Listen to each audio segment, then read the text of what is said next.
Former Deputy Chief Minister and senior political leader Babu Asgaonkar conducted a series of meetings across Panem constituency, interacting with party workers and local supporters.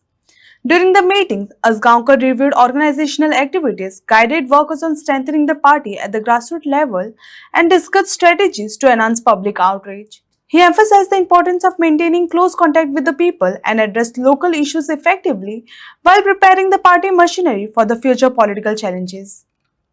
आणि 20 वर्षांनी किती ते भरलेले असतात प्रयत्न तुम्ही मतदारसंघ कसं असतो त्यांना स्थानिक असतो देव मंडळी एक खबर नाही समजला त्या आमदार आहे जी महिला मंडळ आणि तिने बोलते आम्ही मुद्दा अडकवणी पण माझं तिथं डिटेल वाचवायची गरज नाही आणि एकच स्टेप आला आता तो इलेक्शन राहता तो एम्प्लॉयमेंट बद्दल नोकरी बद्दल आणि ती खेचून अडपायची नोकरी आमचं खबर आम्ही तुमच्या गव्हर्नमेंटला कॉम्प्रोमाइज करतली व विधानसभेत तुमचा आवाज पावपाक जाओ आणि हे जे प्रोजेक्ट येतात त्याचा लाभ म्हणून मिळणार म्हणून मतदारसंघात करावं या मतदारसंघात 4 पार्टीने निवडून राहिलो अख्खी कमी पडला तुम्ही समजे काही कमी पडला कमी पडला एकच काम सगळ्या नोकरी मागे ते तुमचं दिसतं मागे एक रस्तो समजा 520 पण नसली तो रस्तो झाल्याशिवाय उदरग्राम वाक्याला 20 पण नसली उदर पावपाव झाले सगळ्या घराणी फुकट न संघात तुम्ही पावपाव कोयडावर सुद्धा आम्ही शेतकऱ्यांना दर सगळ्या बाबतीत आम्ही मदत केली मग त्यांना फील होतं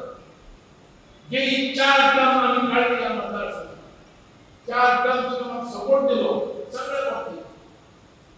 आणि तुम्ही मला आमदार करून डेप्युटी चीफ मिनिस्टर पर्यंत पावलो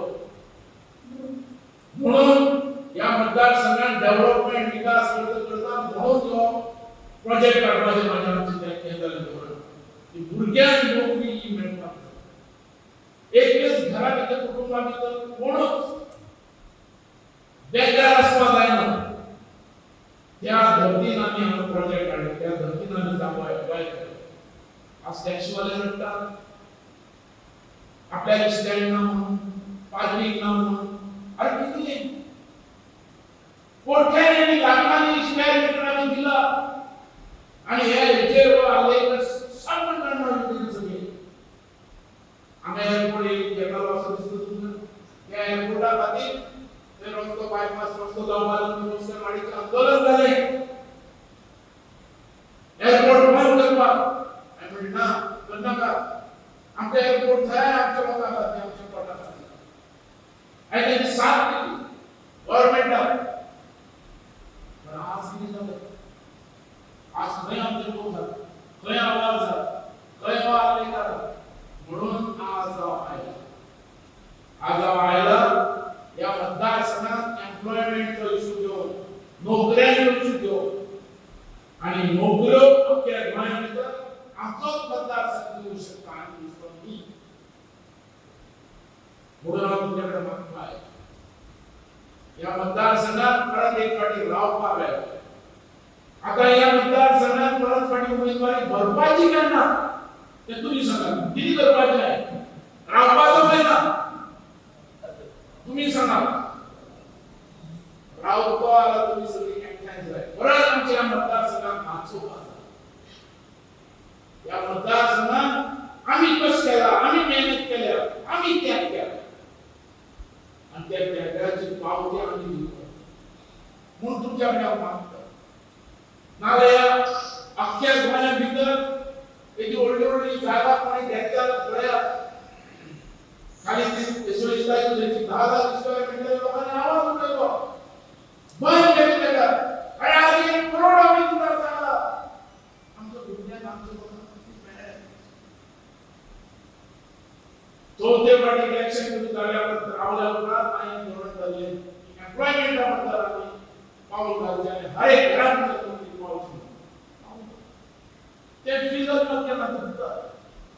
कारण आम्ही कस केला आम्ही मेहनत केली आम्ही त्याच्यासाठी आंदोलन केले रस्ता रोको केले पण आम्ही फळ मिळाले केरळात जे पार्टी नाम अध्यक्ष होते ते फील होतं कित्याक त्यांच्याकडे भीक मागवायची काम मागवायची हे व्हडले व्हडले कॉर्पोरेशन जो नातो त्याचा लाभ म्हणून या फाट्यावर इलेक्शन करावं तुमच्या आधाराचे तुमच्या सपोर्टाचे आमच्या मतदारसंघात एक धुगा बेकार रावचो म्हणून हे एम्प्लॉयमेंटा खातीर इलेक्शन हे इलेक्शन आसा ते एम्प्लॉयमेंटा खातीर याद करा नोकरी खातीर डेव्हलपमेंट विकास करतलो हेजे बद्दल दुबाव कोणाक दिसता की बाबू कितें करता आसा करतलो कोण सांगू शकता हे येतात आयल्यार कोण भायले तांकां दिसपा लागल्या पयशे दिल्यार मतां मेळटली ह्या आयलेकारान संवय केल्या आपण पयशे दिवपाक मतां घेतलो म्हणून आमदारय जालो तो लोकांक सांगलें